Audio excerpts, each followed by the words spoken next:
Hi, இது வந்து Sunday எடுத்த வீடியோ தான். சண்டே வந்து மட்டன் வாங்கிட்டு வந்திருந்தாங்க. மட்டன் வச்சு ஒரு மசாலா கிரேவி தான் பண்ண போகிறேன்.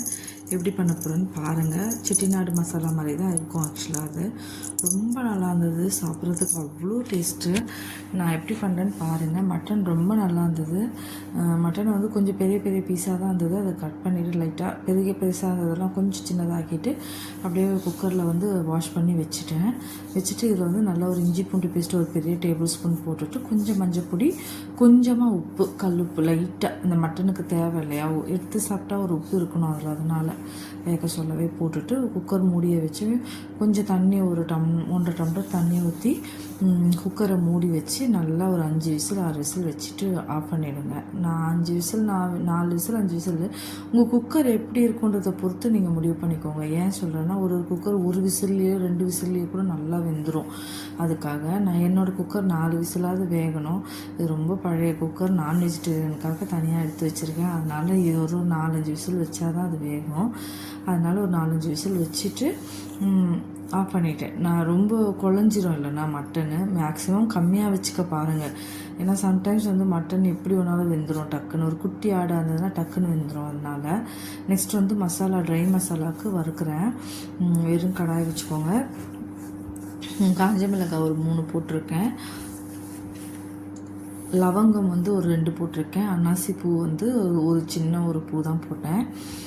இது நான் வீடியோ கூடிய தான் சொல்ல முடியும், ஏன்னா என்னென்ன போடுறேன்னு சொல்லி பார்க்கணும். நெக்ஸ்ட்டு வந்து பட்டை ஒரு துண்டு, ஒரு சின்ன துண்டு போட்டுக்கிட்டேன்.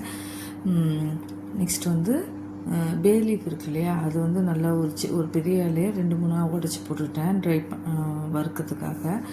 மிக்சியில் தானே போட்டு அரைக்க போகிறோம், அதுக்காக உடச்சி போட்டுட்டேன். நெக்ஸ்ட்டு சீரகம் வந்து ஒரு 1/2 ஸ்பூன் போட்டுக்கிட்டேன்.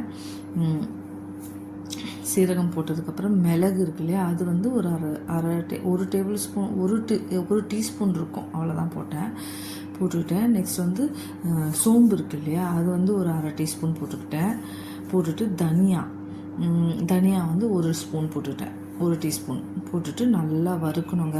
நல்லா கலர் சேஞ்ச் ஆகிற அளவுக்கு நல்லா வாசனை வர வரல நல்லா வருங்க. நல்லா வறுபட்டோன்னே எடுத்து தனியாக வச்சுக்கணும். ஏன்னா இது கொஞ்சம் கொஞ்சம் வறுத்தா தான் அந்த கலர் வந்து அந்த வாசனை நல்லா வரும். நீங்கள் வறுக்க சொல்லவே ஃப்ளேவராக வரும். மிளகாலாம் அதுலேயும் நல்லா வறுபட்டுரும், நல்லா ஃப்ளேவர்ஃபுல்லாக வரும்.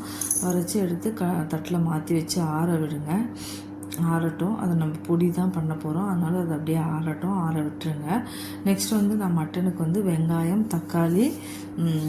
தக்காளியை வந்து என்ன பண்ணேன்னா, வெங்காயம் ரொம்ப பொடிசாக கட் பண்ணிக்கிட்டேன். தக்காளியை வந்து மிக்சியில் போட்டு சும்மா ஒரே ஒரு கிரைண்ட் பண்ணிக்கிட்டேன். ஒரு கிரேவி வந்து ரொம்ப திக்காக கிடைக்கணுன்றதுக்காக அந்த மாதிரி பண்ணிக்கிட்டேன். தக்காளி அப்படி இருந்தாலும் வெந்துடும், பட் ஆனால் அந்த மாதிரி பண்ணி போட்டிங்கன்னா நல்லாயிருக்கும். திருப்பி வந்து ஆயில் போட்டுக்கோங்க கடாயில். சும்மா இந்த கரம் மசாலா இருக்கு இல்லையா, அதில் வந்து கொஞ்சம் சோம்பு, ஒரு பட்டை, ஒரு லவங்கம், அந்த மாதிரி கொஞ்சம் ஒன்று போட்டுக்கோங்க. போட்டுட்டு அது நல்லா பொரியட்டும்னு சொல்லிவிட்டு இந்த வெங்காயம், பொடியாக நறுக்கின வெங்காயம், கருவேப்பிலை போட்டுட்டு நல்லா வதங்கட்டும். நல்லா வதங்கினதுக்கப்புறமா வெங்காயம் நல்லா வதங்கினதுக்கப்புறமா இஞ்சி பூண்டு பேஸ்ட்டு 2 டேபிள் ஸ்பூன் போட்டுக்கிட்டேன். ஏன்னா இது ஒரு 3/4 கிலோ கறிக்கிட்டு இருந்தது, அதனால் ஒரு 2 டேபிள் ஸ்பூன் போட்டுட்டு நல்லா வெங்காயத்தோடு நல்லா வதங்கணுங்க. எப்பயுமே இஞ்சி பூண்டு பேஸ்ட்டை வந்து கொஞ்சம் நல்லா வதக்கினீங்கன்னா தான் உங்களுக்கு வந்து அந்த ரா ஸ்மெல் இல்லாமல் ரொம்ப நல்லாயிருக்கும் டேஸ்டியாக சாப்பிட்றதுக்கு. கிரேவி எப்பயுமே அப்போ தான் நல்லா வரும். ஒரு சிலர் வந்து இஞ்சி பூண்டு பேஸ்ட்டு போட்டோடனே தக்காளி போட்டுருவாங்க. அந்த மாதிரி போட்டிங்கன்னா இஞ்சி பூண்டு பேஸ்ட்டு வேகாது, அது மாதிரி ஒரு மாதிரி ரா ஸ்மெல்லாக இருக்கும் கிரேவியில். இது ஒரு டிப்ஸாக எடுத்துக்கோங்க. நெக்ஸ்ட் வந்து நல்லா வதங்கினதுக்கப்புறம் தக்காளி இந்த மாதிரி 1க்கு 2 அரைச்சி வச்சுருப்பேன். அரைச்ச தக்காளியாக அதில் தொடச்சி ஊற்றிட்டு நல்லா வதக்குங்க.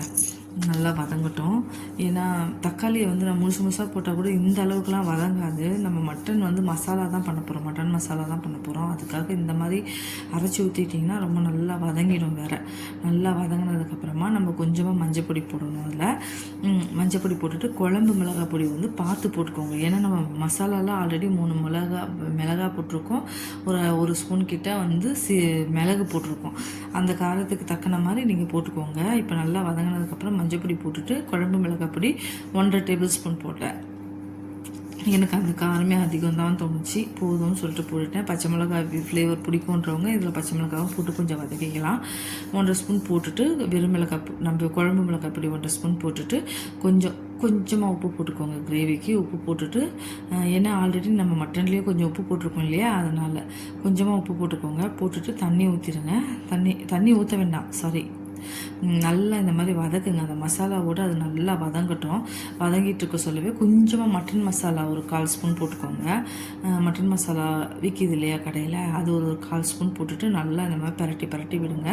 மசாலாலாம் வந்து எண்ணெயிலேயே கொஞ்சம் நல்லா வதங்கட்டும். வதங்கினதுக்கப்புறம் குக்கரில் வந்து மட்டன் வேக வச்ச தண்ணி இருக்கு இல்லையா, அந்த தண்ணியை கொஞ்சம் முதல்ல வடித்து ஊற்றிட்டு திருப்பி கூடயே கறியும் கொட்டிட்டேன்னு வச்சுக்கோங்க. அப்படியே கொட்டிடுங்க. கறி எப்படி வெந்திருக்குன்னு பார்த்துட்டு ஊற்றுங்க. ஏன்னா ரொம்ப கறி வெந்துருச்சுன்னா நம்ம கடைசியாக கூட கறியை போட்டுட்டு தண்ணி சுண்டட்டோன்னு சொல்லி வச்சிடலாம், அதுக்காக சொன்னேன்.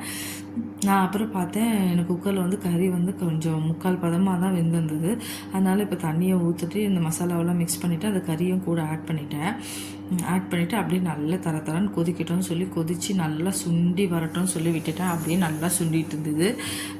சுண்ட வேண்டியதெல்லாம் இல்லை, அது நல்லா தரன்னு கொதிக்க சொல்லவே நல்லா ஆகிடும். கொதிச்சுட்டு இருக்க சொல்லவே நம்ம அந்த ட்ரை பவுடர் இருக்கு இல்லையா, அது நல்லா கிரைண்ட் பண்ணிக்கோங்க. மிக்சியில் நல்லா பவுடர் பண்ணிவிடுங்க. இந்த மாதிரி கொஞ்சம் தண்ணி சுற்றி வற்றி வரும் பாருங்கள். இந்த மாதிரி வந்துடும் மசாலா மாதிரி. இந்த டயத்தில் வந்து அந்த பவுடர் அதில் ஆட் பண்ணுங்கள். இந்த பவுடர் தான் அப்படியே ஆட் பண்ணிவிடுங்க. முழுசாக நம்ம எவ்வளோ போட்டோமோ அதை அப்படியே ஆட் பண்ணிவிடுங்க. ஆட் பண்ணிவிட்டு நல்லா மிக்ஸ் பண்ணி விடுங்க. நல்லா திக்காகிடும் கிரேவி, நல்லா சூப்பராக திக்காகிடும். இந்த மசாலா போட்டோடனே டேஸ்ட் வேறு மாதிரி இருக்கும். வீடே கமன்னு இருந்தது. அப்படியே நல்லா மிக்ஸ் பண்ணிவிட்டு கடைசியாக இறக்க போகிற டைமில் நான் எண்ணெய் கொஞ்சமாக தான் போட்டேன். ஏன்னா மட்டனில் ஆல்ரெடி கொழுப்பு இருக்குது, அதனால் கொஞ்சம் எண்ணெய் கம்மி. நிறைய எண்ணெய் வேணுன்றவங்க இன்னும் நிறைய கூட எண்ணெய் போட்டுக்கலாம். நான் போடல, போதுமே இதுவேன்னு சொல்லிட்டு நான் விட்டுட்டேன். இப்போ இந்த டைமில் எல்லாத்தையும் போட்டு மிக்ஸ் பண்ணிவிட்டு ஒரு நல்லா கொதிக்கிட்டோன்னு சொல்லிவிட்டு கொத்தமல்லியும் கருவேப்பிலை, நல்லா பச்சையாக இருக்க கருவேப்பிலை, ஆல்ரெடி கருவேப்பிலை போட்டிருக்கோம். நம்ம இறக்க போகிற டயத்தில் பச்சை கருவேப்பிலையை கொஞ்சம் நல்லா இந்த கிள்ளி பாத்தியமாக கிள்ளி போட்டு நல்லா கலரி ஆஃப் பண்ணிங்கன்னா சூப்பரான ஒரு மட்டன் மசாலா ரெடிங்க.